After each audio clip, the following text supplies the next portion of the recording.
अर्धवार्षिक परीक्षा 2023-24 विषय गणित कक्षा 10वीं के प्रश्न पत्र संपन्न होने के पश्चात बच्चों आइए आज हम इसका विश्लेषण देखते हैं।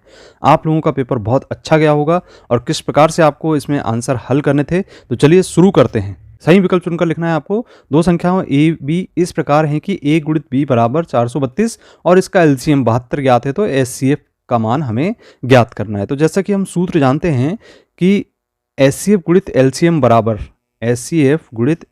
बराबर a गुणित b दोनों संख्याओं का गुणनफल होता है। तो यहाँ पे हमें चूंकि एचसीएफ ज्ञात करना है तो हमें एलसीएम का मान पता है, तो 72 इसके स्थान पे लिखेंगे और इसका मान a गुणित b का 432 हमें ज्ञात है। फिर हम 72 का पक्षांतर कर दें तो 432 बटा 72 लिखेंगे और कैंसिल कर दें। कैंसिल करने पर हम देखते हैं कि ये 6 बार कैंसिल हो जाता है, तो जो एचसीएफ का मान है वह होगा 6। तो ऑप्शन नंबर ए आपका बिल्कुल इसमें सही दिख रहा है। दूसरा प्रश्न है, यदि द्विघात बहुपद x स्क्वायर धन x ऋण 6 के शून्यक अल्फा और बीटा हो तो अल्फा इंटू बीटा का मान होता है। तो जैसे कि बच्चों हम जानते हैं कि अल्फा इंटू बीटा बराबर होता है c बटा ए। अब हमें c और a की मान की जरूरत पड़ेगी, तो यहाँ पे जो a का मान है यहाँ से प्राप्त होगा 1 और c का मान यहाँ से ऋण 6 प्राप्त हो गया, तो हम लिखेंगे ऋण 6 बटा 1 बराबर ऋण 6। तो इस प्रकार से जो ऑप्शन नंबर बी है वो आपका बिल्कुल सही है, ऋण 6 होगा। तीसरा प्रश्न, यदि a1 बटे a2 बराबर b1 बटे b2 और बराबर नहीं है c1 बटे c2, तो रैखिक समीकरण जो दिए गए हैं उनका यहाँ पे हम देखते हैं कि जब बराबर नहीं c1 बटे c2 आता है तो आपको आंख बंद करके यहाँ पे कोई हल नहीं होगा, पर आप निशान लगा दें क्योंकि बी ऑप्शन इसका बिल्कुल सही होगा। आइए अब बात करते हैं यहाँ पे चौथे प्रश्न की, जिसमें 4, 7, 10 का कौन सा पद 28 है। तो हम बच्चों जानते हैं कि ये समांतर श्रेणी पर आधारित प्रश्न है। यहाँ पे प्रथम पद 4 है, यानी a बराबर 4 ज्ञात है, d बराबर आप में 7 में से 4 घटाएंगे तो 3 प्राप्त होगा और यहाँ पे n पद अर्थात an बराबर 28 ज्ञात है। तो चूंकि an बराबर हम यहाँ पे लिखेंगे a plus n minus 1 into डी, ये सूत्र है समांतर श्रेणी के nवें पद का। यहाँ पे a का मान रख दें और फिर हमें चूंकि n का मान ज्ञात करना है और यहाँ d का मान आप देखते हैं कि 3 प्राप्त हो रहा है और an का मान जो है 28 के बराबर प्राप्त है। आप 4 का पक्षांतर कर दें, 28 में से 4 घटा दें तो 24 प्राप्त हो जाएगा और यहाँ पे जो बटे में ये जो गुणा में 3 है वो बटे में आ जाएगा और n ऋण 1 का मान प्राप्त हो जाएगा, तो 3 8 24 होगा, तो n ऋण 1 बराबर आपका 8 प्राप्त हो गया। तो n बराबर 8 धन 1 कर दें और इसको योग करने पर हमें 9 प्राप्त हो जाता है। इस प्रकार से बच्चों यहाँ पे जो सी ऑप्शन है इसका 9वां पद यह बिल्कुल सही होगा। आइए अब बात करें हम प्रश्न क्रमांक 5 की, जिसमें त्रिभुज ABC ज्ञात है और D और AB के समानांतर है। तो त्रिभुज कुछ इस प्रकार से बनाना होगा हमें। ये आपका एक त्रिभुज तैयार हो गया जिसमें DE AB के समानांतर है अर्थात C शीर्ष ऊपर होगा। अब देखते हैं कि यहाँ पे जो CD का मान है वह 3 सेंटीमीटर ज्ञात है और CE का मान 4 सेंटीमीटर ज्ञात है और इसी तरीके से BE का मान 6 सेंटीमीटर, हमें DA का मान ज्ञात करना होगा। तो चूंकि हम जानते हैं थेल्स प्रमेय के कथन के आधार पर CD बटे DA बराबर है CE बटे EB के। अब आइए मान रख के देखते हैं, तो यहाँ पे होगा 3 बटा DA बराबर CE का मान 4 बटा यहाँ पे 6 लिख देंगे और इस तरीके से DA बराबर आप देखते हैं कि 6 गुणित 3 बटा 4 प्राप्त हो जाता है और इसे सरल कर दें तो बच्चों ये 4.5 के बराबर हमें प्राप्त हो जाता है। तो ये आएगा 4.5 सेंटीमीटर और ऑप्शन नंबर सी इसका आप देख रहे हैं बिल्कुल सही होगा। आइए बात करें हम प्रश्न क्रमांक 6 की, जिसमें दो बिंदुओं A02 और B20 के बीच की दूरी हमें ज्ञात करना है। बीच की दूरी का सूत्र जैसा कि हम जानते हैं AB बराबर होता है कर्णी x2 माइनस x1 का वर्ग धन y2 माइनस y1 का वर्ग। इस प्रकार से मान रख दें बच्चों यहाँ पे। तो मान रखने पर यहाँ पे आप देखते हैं x1 y1 और x2 y2 का मान है, मान रखे क्रम से, तो इसे लिखेंगे हम 2 माइनस 0 की घात 2 और इसी तरीके से यहाँ लिखेंगे 0 माइनस 2 की घात 2। अब देखते हैं यहाँ पे 2 की घात 2 आ जाएगा और यहाँ ऋण 2 की घात 2। इसे सरल कर दें तो सरल करने पर हम देखते हैं कि 2 का वर्ग 4 हो गया और 2 का वर्ग 4, इस प्रकार से 2 बार 4 आ गया, यानी इसे हम लिख सकते हैं 4 गुणित 2 और 4 का वर्गमूल 2 होता है, 2 कर्णी 2। ये जो मान है प्राप्त हुआ है वह देख रहे हैं हम ऑप्शन ए में प्राप्त हो रहा है, तो ये ऑप्शन बिल्कुल सही होगा, दूरी होगी 2 कर्णी 2 के बराबर। आइए रिक्त स्थानों की पूर्ति करते हैं, जिसमें पहला प्रश्न है कि एक प्राकृत संख्या का अभाज्य गुणनखंड उसके गुणनखंडों के क्रम को छोड़ते हुए खाली स्थान होना चाहिए। तो यहाँ पे होगा इसका आंसर अद्वितीय होता है। ठीक, दूसरा प्रश्न है घात 2 के किसी बहुपद के अधिकतम खालिस्तान शून्यक हो सकते हैं, तो जितनी घात होती है उतने शून्यक होते हैं, अर्थात इसका आंसर आएगा 2। तीसरा प्रश्न है, यदि किसी द्विघात समीकरण के मूल वास्तविक और समान हो तो उस समीकरण के विविक्तिकर का मान होगा, तो विविक्तिकर का मान यहाँ पे 0 होता है जबकि मूल बराबर होते हैं। चौथा प्रश्न है, यदि किसी समांतर श्रेणी का nवां पद n और ऋण 5n है तो श्रेणी का द्वितीय पद, अब n का मान यहाँ पे बच्चों 2 रख दें, तो जैसे ही हम यहाँ पे 2 रखते हैं n का मान 5 दूनी 10 हो जाता है, तो 9 ऋण 10 और घटाने पर ऋण 1 प्राप्त हो जाता है, तो इसका द्वितीय पद होगा ऋण 1 के बराबर। आइए पांचवा प्रश्न देखें। दो आकृतियां जिनके आकार समान हो परंतु आवश्यक रूप से आमाप समान न हो, इस प्रकार की आकृति कहलाती है, तो इसको हम कहते हैं समरूप आकृति, समरूप आकृतियां। अगर आमाप भी समान होते तो हम कहते हैं कि सर्वांग समाकृतियां हैं। छठवां प्रश्न है, वृत्त की 2 बिंदुओं पर प्रतिच्छेद करने वाली रेखा, वृत्त पर 2 बिंदु हैं और इस पे एक रेखा यदि प्रतिच्छेद करती है तो यहाँ पे 2 बिंदुओं पर प्रतिच्छेद कर रही है, इसको हम कहते हैं छेदक रेखा, इसको हम जानते हैं छेदक रेखा के नाम से। आइए प्रश्न क्रमांक 3 देखें। इसमें सत्य एवं असत्य लिखना था। पहला प्रश्न है, अर्धगोले का संपूर्ण पृष्ठ 3 पाई r की घात 2 कथन बिल्कुल सत्य है। दूसरा प्रश्न आप देख रहे हैं कि वृत्त के त्रिज्यखंड का क्षेत्रफल पाई r स्क्वायर इंटू थीटा बटे 360 होता है, तो यह कथन भी बिल्कुल सत्य होगा। आइए बात करते हैं इसके बाद अगले प्रश्न। 2 चरों में एक रैखिक समीकरण के अनेक हल होते हैं, तो यह कथन बिल्कुल सत्य है। चौथा प्रश्न है, श्रेणी 3 ऋण 3 ऋण 3 3 ऋण 3 इस प्रकार की समांतर श्रेणी है, तो यह कथन बिल्कुल असत्य है, क्योंकि यहाँ पे हम देखते हैं सारवंतर अलग अलग स्थिति में प्राप्त हो रहा है। पहली स्थिति में सारवंतर आपको देखते हैं तो ऋण 6 मिल जाता है और दूसरी स्थिति में सारवंतर आपका 6 मिल जाता है, तो ऋण 6 धन 6 ऋण 6 धन 6 सारवंतर एक जैसे प्राप्त नहीं हो रहे हैं, इसलिए यह कथन असत्य होगा। पांचवा प्रश्न है, एक ऊर्ध्वाधर खंभे की ऊंचाई परछाई खंभे की ऊंचाई के बराबर है, तो उन्नयन कोण 30 अंश का होता है, तो जैसा कि हमने आपको पूर्व में ही बताया था कि यदि ऊंचाई और इसकी परछाई बराबर होती है तो उस समय स्थिति ऐसी होती है कि यहाँ पर उन्नयन कोण 45 अंश का होना चाहिए, तो यहाँ पे लिखा 30 अंश, तो यह कथन असत्य होगा। छठवां प्रश्न देख रहे हैं यहाँ पे, दृष्टि रेखा प्रेक्षक की आंख से प्रेक्षक द्वारा देखी गई वस्तु के बिंदु को मिलाने वाली रेखा होती है, तो यह कथन बिल्कुल सत्य है। आइए आप सही जोड़ी की बात करते हैं, जिसमें संख्याओं 2 4 का एचसीएफ, तो जैसा कि यहाँ पे देख रहे हैं डी ऑप्शन के साथ इसको मिलान कर दीजिए, 2 होगा। दूसरा प्रश्न है, x की घात 2 ऋण x ऋण 12 के शून्यकों का योग, तो यहाँ पे जो शून्यक का योग है वह सी ऑप्शन के रूप में 3 प्राप्त होता है, और यहाँ पे हम देख रहे हैं कॉस स्क्वायर थीटा का जो मान है वह 1 ऋण sine square theta, F option से इसे मिला दीजिए। tan 60 का जो मान है वो कर्णी 3 के बराबर प्राप्त होता है, और कॉस थीटा का मान आप देखते हैं कि 1 बटे सेक थीटा के बराबर होता है, और इसको यदि हल करते हैं तो यह 1 के बराबर हमें प्राप्त हो जाता है। ये अब बात करते हैं प्रश्न क्रमांक 5 में, जिसमें आपको यहाँ पे एक शब्द में उत्तर देना था। तो प्रश्न 1 है, यहाँ पर दिए गए चित्र में ग्राफ में शून्यकों की संख्या बताना है, तो शून्यकों की संख्या जैसे कि हमने आपको पूर्व में ही बताया था, यहाँ पे जो एक्स अक्ष पर प्रतिच्छेद बिंदु प्राप्त होते हैं वही इसके शून्यक होते हैं, तो 2 प्रतिच्छेद बिंदु मिल रहे हैं तो 2 शून्यक होंगे। यदि 2 संतरों और 5 सेबों का मूल, तो 2 संतरे मान ली कि x है और 2x हो जाएगा, और 5 संतरे अर्थात 5 y के रूप में ले लेते हैं, और इसका जो मूल है वो 70 रुपये के बराबर, तो रैखिक समीकरण का रूप होगा 2x धन 5y बराबर 70।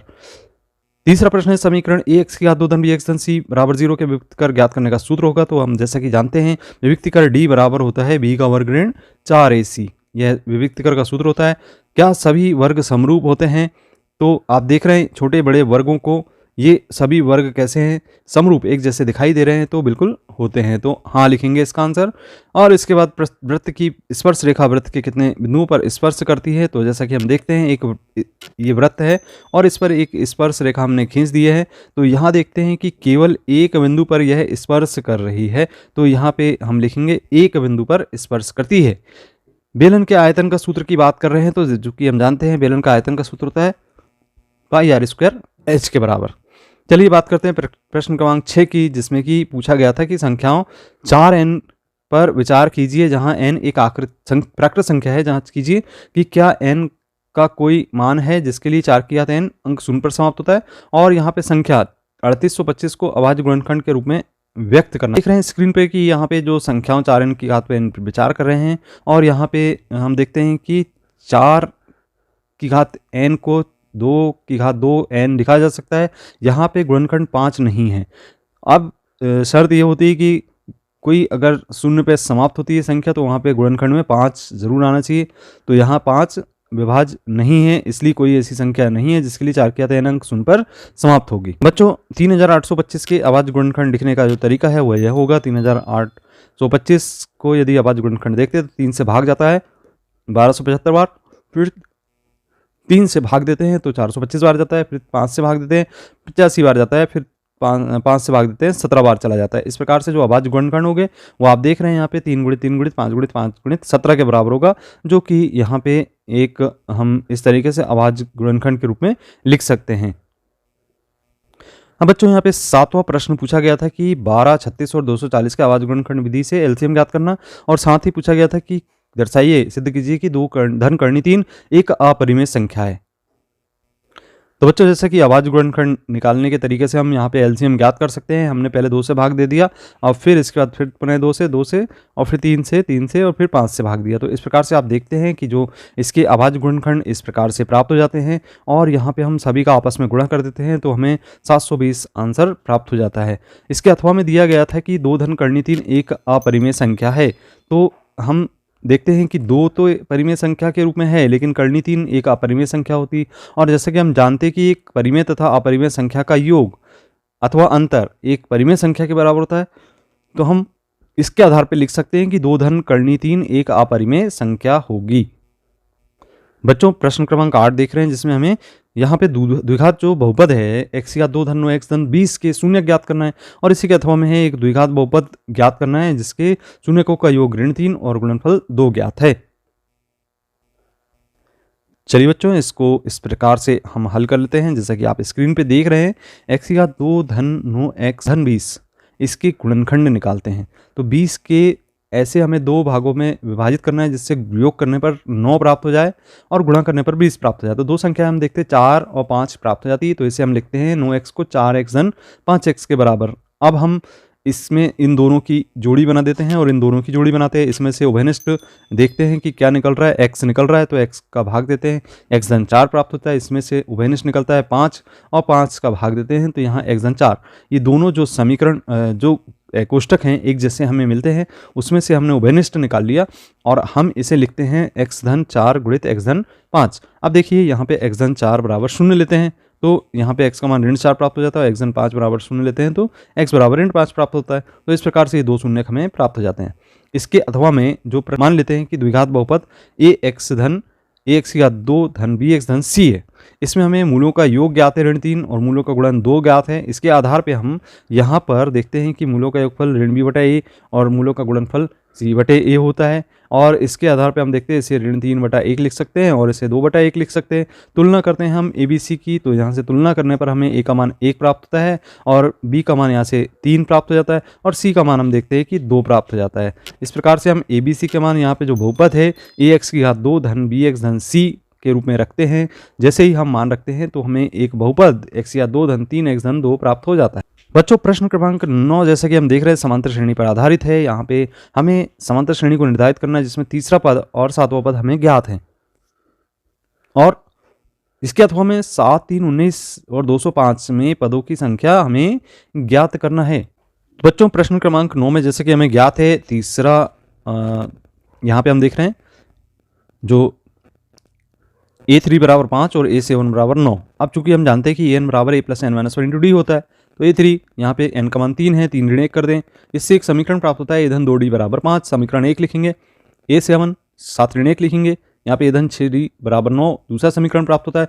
इन दोनों समीकरणों को हम यदि हल कर लेते हैं तो d का मान हमें यहाँ से मिल जाता है 1, और यदि d का मान रखते हैं किसी भी समीकरण में तो a का मान मिल जाता है, तो a का मान 3 होगा। इस प्रकार से जब हमें a और d के मान मिल गए तो हम यहाँ से श्रेणी को निर्धारित कर सकते हैं। तो a बराबर 3 प्रथम पद होगा, a धन 2d दूसरा पद होगा, a धन d दूसरा पद होगा और a धन 2d तीसरा पद, इसी प्रकार से a धन 3d चौथा पद होगा, और इस प्रकार से हमें श्रेणी मिल जाती है 3, 4, 5, 6 के बराबर। तो बच्चों इस तरीके से हमें श्रेणी को निर्धारित करना था। इसके अथवा में जो प्रश्न दिया गया था 7, 3, 19, 205 में आप देख रहे हैं यहाँ पे कि a बराबर 7 है और डी का मान 13 ऋण 7 बराबर 6 के बराबर प्राप्त हो जाता है दूसरे पद में से पहला पद घटाने पर।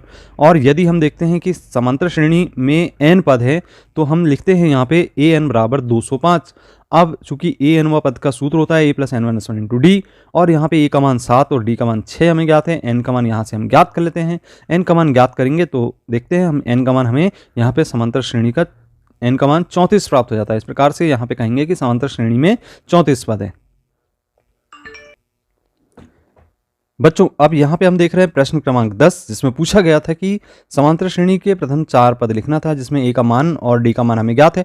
दूसरा प्रश्न था जिसमें एक समांतर श्रेणी दी गई थी जिसके अगले 4 पद हमें लिखना है। बच्चों जैसा कि हम देख रहे हैं यहाँ पे ए का मान ऋण 1.25 ज्ञात है और डी का मान हमें ऋण 0.25 ज्ञात है। तो प्रथम पद तो ये हो जाएगा और दूसरा पद होगा इधन 2d। अब यहाँ पे हम दोनों को योग कर देते हैं तो ऋण 1.5 दूसरा पद प्राप्त होता है। तीसरा पद ज्ञात करने के लिए हम इधन 2d लिखेंगे और यहाँ से हम देखते हैं कि तीसरा पद हमें ऋण 1.75 प्राप्त हो जाता है। चौथा पद ए धन 3d जिसमें हम मान रखते हैं ए और डी का और सरल करते हैं तो ऋण 2 हमें प्राप्त हो जाता है। इस प्रकार से हमें एक श्रेणी प्राप्त हो जाती है। दिया गया था आपको कि एक श्रेणी दी गई थी जिसके अगले 4 पद लिखना था। तो बच्चों यहाँ पे जो ए का मान है वो आप देख रहे हैं कि 4 हमें ज्ञात है तो इसको हम 4 लिख लेते हैं। और यहाँ से डी का मान देखते हैं कि दूसरे पद में से पहला पद घटा रहे हैं तो 2 में से 4 घटा दें, ऋण 2 प्राप्त हो जाता है। अब हमें अगले 4 पद लिखना है। तो जैसा कि हम देख रहे हैं कि जो अंतिम पद था यहाँ पे ऋण 2 था, इसमें हम डी का मान योग कर देते हैं तो ऋण 2 योग करेंगे ऋण 4 प्राप्त होगा। इसमें हम ऋण 2 पुनः योग कर देते हैं अगले पद में तो ऋण 6 प्राप्त होगा।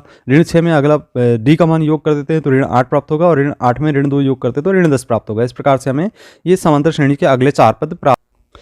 बच्चों 11वां प्रश्न देख रहे हैं। जैसा कि हमें यहाँ पे त्रिभुज पे आधारित प्रश्न है। यहाँ पे एक त्रिभुज है PQR उस दिया गया है EF पर, यहाँ पे PQ PR क्रम से E तथा F पर स्थित हैं और P बराबर ज्ञात है, EQ का मान, PF का मान और FR का मान ज्ञात है।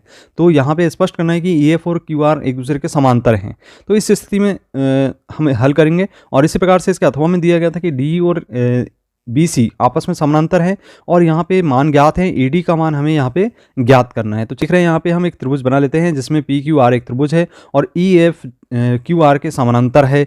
और यहाँ पे हम देखते हैं कि PE का मान ज्ञात है 3.9 सेंटीमीटर और इसी तरीके से EQ का मान हमें ज्ञात है 3 सेंटीमीटर और PF का मान 3.6 है और इसका मान 2.4। अब इनके अनुपातों की तुलना करते हैं। अनुपातों की तुलना से तात्पर्य है कि थेल्स प्रमेय के कथन के आधार पर PE और EQ का अनुपात बराबर होगा PF और FR के अनुपात के बराबर। इनके मान रख दें और मान रखने पर हम पाते हैं कि ये दोनों जो अनुपात हैं आपस में बराबर प्राप्त नहीं हो रहे हैं, जिससे यहाँ पे हम कहेंगे कि EF और QR आपस में समानांतर नहीं है। इसके अथवा में बच्चों DA का मान ज्ञात करना है और इसमें हम जो आधारभूत आनुपातिकता प्रमेय है उसके आधार पे हम AD बटे BD बराबर AE बटे EC लिखते हैं और इसमें हम देखते हैं कि मान रखने पर 1.5 बटे 3 बराबर 1 बटा C का मान ज्ञात करना है। तो इसको सरल कर देते हैं तो C का जो मान है वो 2 सेंटीमीटर में। अगला जो प्रश्न दिया गया था कि बिंदु 5, 2 और 1 ऋण 1, 3 के बीच की दूरी ज्ञात करना है और इसी के अथवा में x और y में संबंध स्थापित करना है जिसमें 7, 1 और 3, 5 से समदूरस्थ हों। देख रहे हैं यहाँ पे बिंदु दिए गए हैं, इसमें हम क्रम से x1 और y1 यहाँ पे लेते हैं और इसे हम लेते हैं दूसरे बिंदु को x2 y2 के रूप में। दोनों बिंदुओं के बीच की दूरी का सूत्र लगाते हैं, सूत्र में मान रखते हैं और मान रखकर इसको सरल करते हैं तो इसका मान आता है कर्णी 37 इकाई के बराबर। जो प्रश्न दिया गया था कि x और y में संबंध स्थापित करना है तो कुछ इस प्रकार से इस प्रश्न को करना था। मान लेना था कि यहाँ पे जो बिंदु है PXY है और A और B के मान यहाँ पे हमें ज्ञात हैं। अब यहाँ पे PA बराबर PB दूरी के सूत्र से हम इसे कुछ इस प्रकार से सरल करते हैं और सरल करने के पश्चात हम देखते हैं कि x ऋण y बराबर 2 प्राप्त हो जाता है। पर के क्वेश्चन में आपको यहाँ पे उस बिंदु के निर्देशांक ज्ञात करना था जो 2, 5 ऋण 5, 2 को मिलाने वाले रेखाखंड को 3:4 में विभाजित करते हैं और इसी के अथवा में पूछा गया था कि ये एक समांतर चतुर्भुज के शीर्ष हैं, इसी क्रम में हो तो P का मान ज्ञात करना है।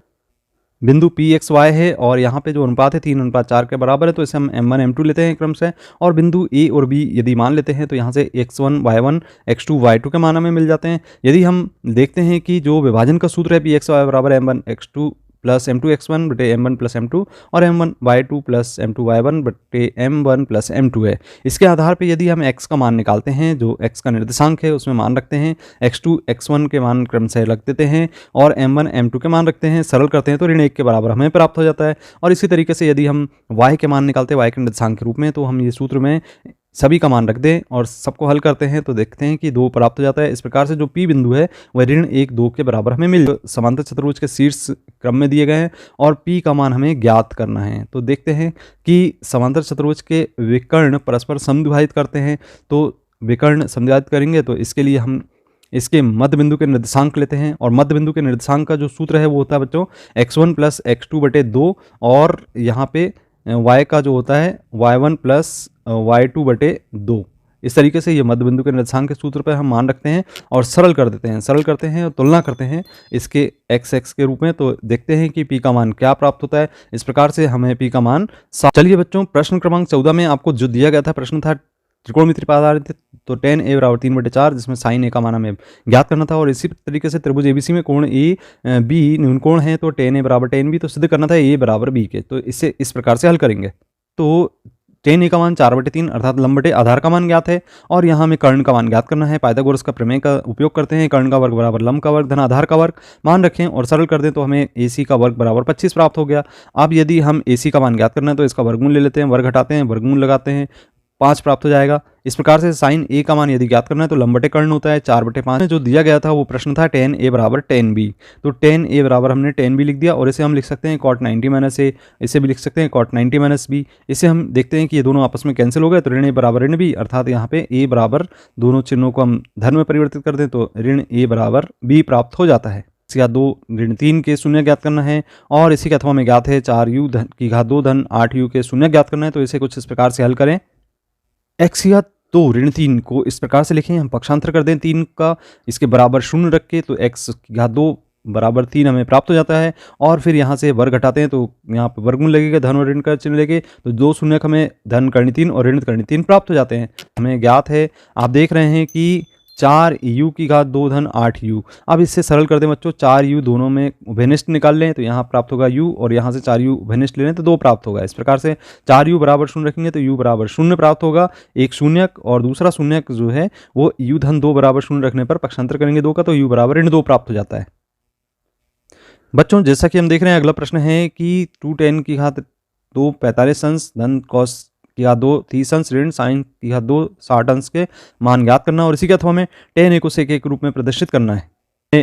मान रख दिया, क्रम से tan 45 का मान 1 रखेंगे, cos 30 का मान कर्णी 3/2 और sin 60 का मान भी कर्णी 3/2। इनको सरल कर दिए, धन 3/4 ऋण 3/4 आपस में कैंसिल होंगे और यहाँ हमें केवल प्राप्त होगा 2 के बराबर sec स्क्वायर a बराबर, चूंकि tan स्क्वायर धन 1 होता है और यहाँ पे हमने यदि पक्षांतर कर दिया tan स्क्वायर a का मान प्राप्त कर लिया तो sec स्क्वायर a ऋण 1 लिखेंगे और यदि हमने यहाँ से वर्ग हटाए तो वर्गमूल लग जाएगा तो sec स्क्वायर a ऋण 1 के बराबर प्राप्त होगा। बच्चों प्रश्न क्रमांक 17 में आपको ये प्रथम 100 धन पूर्णांकों का योग ज्ञात करना है और 100 और 250 के बीच में 4 के कितने गुणन से वो बताना है।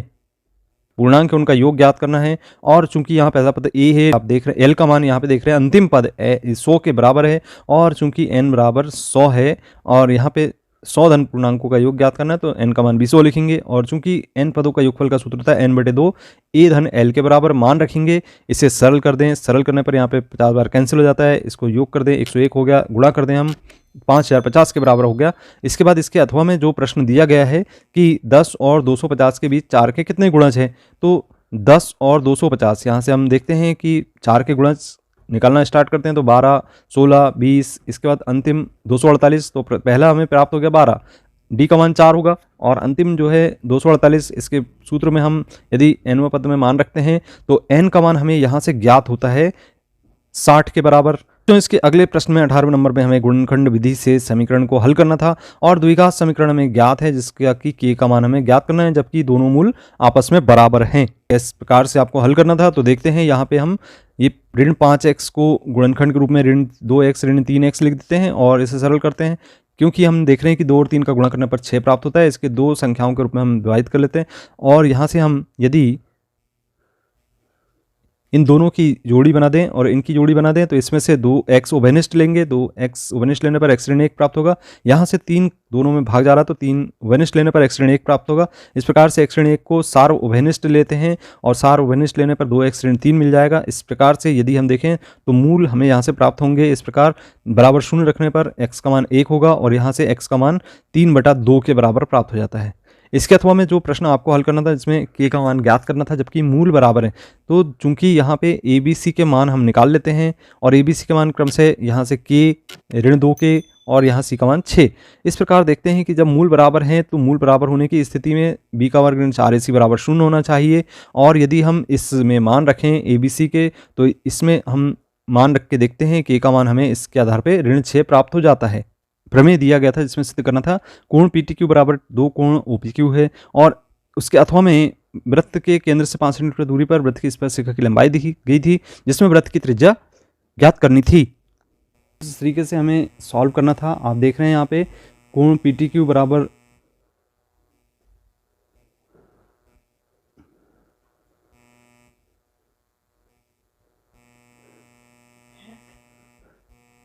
तो आप इसे इस तरीके से सॉल्व करेंगे।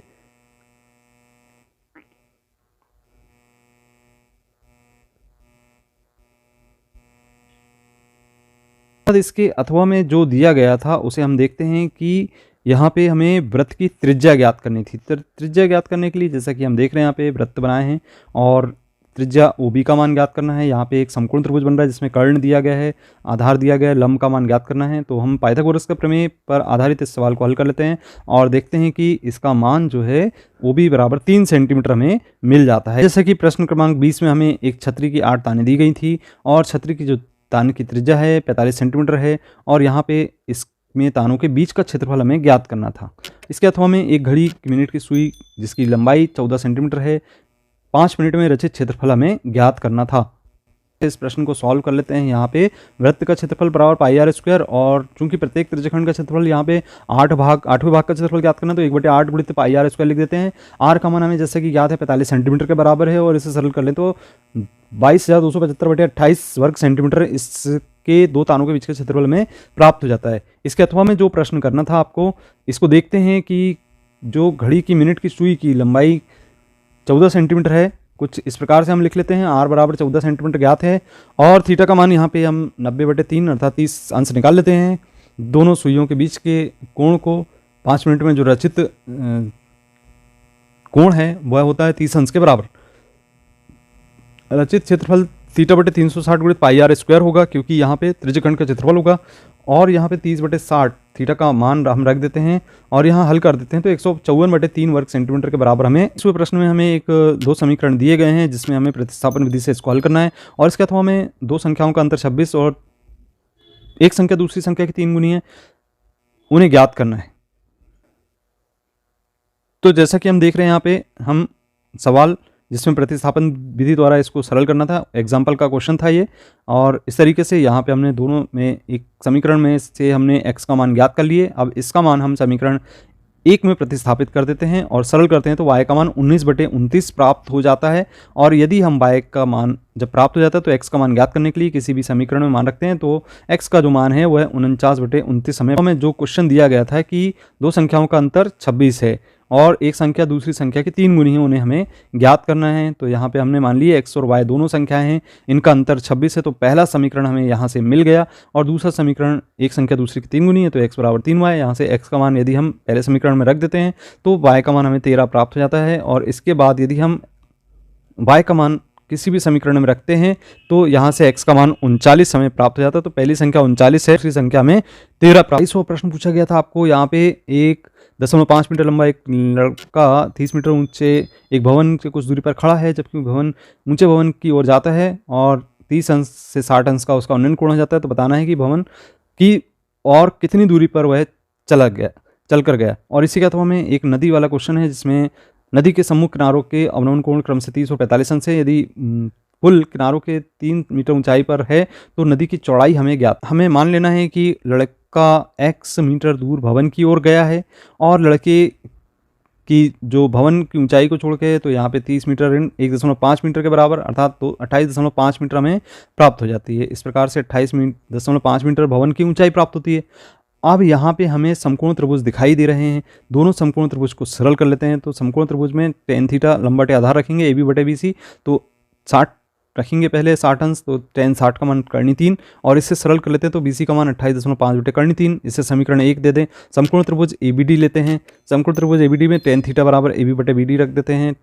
tan 30 का मान हम रखते हैं यहाँ पे 1/3 के बराबर, और यहाँ से हम मान रखते थे लंबटे आधार, और देखते हैं कि यहाँ से x का जो मान है वह प्राप्त हो जाता है इस प्रकार से। सरल करने पर 19/3 मीटर, कहते हैं कि वह मीनार की ओर 19/3 मीटर तक गया। अथवा में जो प्रश्न दिया गया था उसमें पुल दिया गया है, और ये क्वेश्चन एग्जाम्पल के रूप में पूछा गया है। यहाँ पे आप देख रहे हैं इस प्रकार से आपको चित्र बनाना था, और इसमें क्रमशः 30 और 45 अंश अवनमन कोण बन रहे हैं, क्रमशः यहाँ पे वो निर्मित होते हैं। और फिर यहाँ पे हम देखते हैं कि जो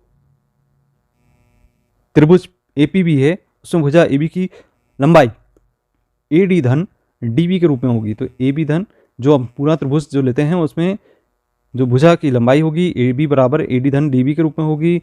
अब यहाँ पे त्रिभुज APD में कोण A बराबर 30 अंश लेते हैं, सरल करते हैं तो tan 30 बराबर A लंबटे आधार रखते हैं, और जैसे ही हम लंबटे आधार रखते हैं और सरल कर लें इसे तो देखते हैं कि यहाँ से हमें AD का मान 3/3 मीटर प्राप्त हो जाता है, और यहाँ से हमें कोण B बराबर 45 अंश है, इसलिए BP बराबर और PD बराबर 3 मीटर के बराबर प्राप्त होता है, जिससे हम देखते हैं कि AB का मान 3 गुणित 1/3 मीटर के बराबर प्राप्त हो गया, जो कि तो अंतिम प्रश्न पूछा गया था। यहाँ पे आप देख रहे हैं भुजा 7 सेंटीमीटर वाले एक घनाकार ब्लॉक के ऊपर एक अर्धगोला रखा गया है। अधिकतम व्यास क्या हो सकता है, जबकि बताना है पृष्ठीय क्षेत्रफल ज्ञात है, और यहाँ पे कलमदान घनाभ के आकार की एक लकड़ी से बना है। कलम रखने के लिए 4 शंक्वाकार गड्ढे बने हुए हैं।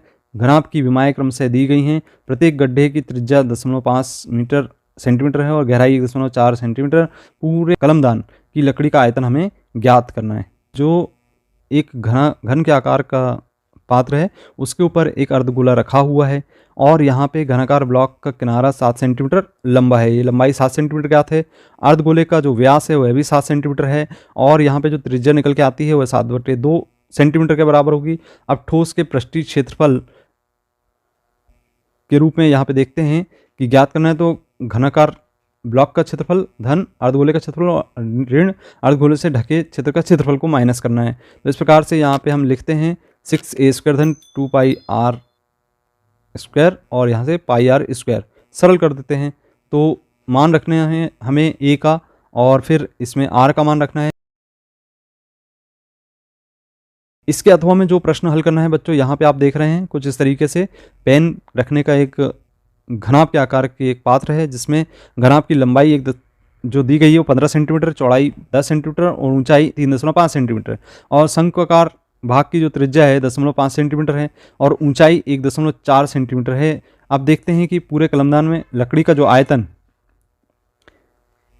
आयतन ज्ञात करना है, तो घनाभ का आयतन ऋण चारों शंक्वाकार गड्ढों का आयतन हमें निकालकर इसमें से माइनस करना होगा। और कुछ इस तरीके से हम देखते हैं कि घनाभ का जो आयतन है वो LBH के रूप में होता है, और जो शंकु का आयतन है 1/3 πr² का उपयोग करते हैं। 4 का गुणा करने पर 4 शंकु चूंकि बने हुए हैं, मान रखते हैं यहाँ पे हम सभी का, और मान रख के हल करते हैं तो 523.53 वर्ग घन सेंटीमीटर के रूप में हमें इसका आयतन प्राप्त हो जाता है। तो बच्चों ये था आपके जो प्रश्न पत्र पूछा गया था उसके हल।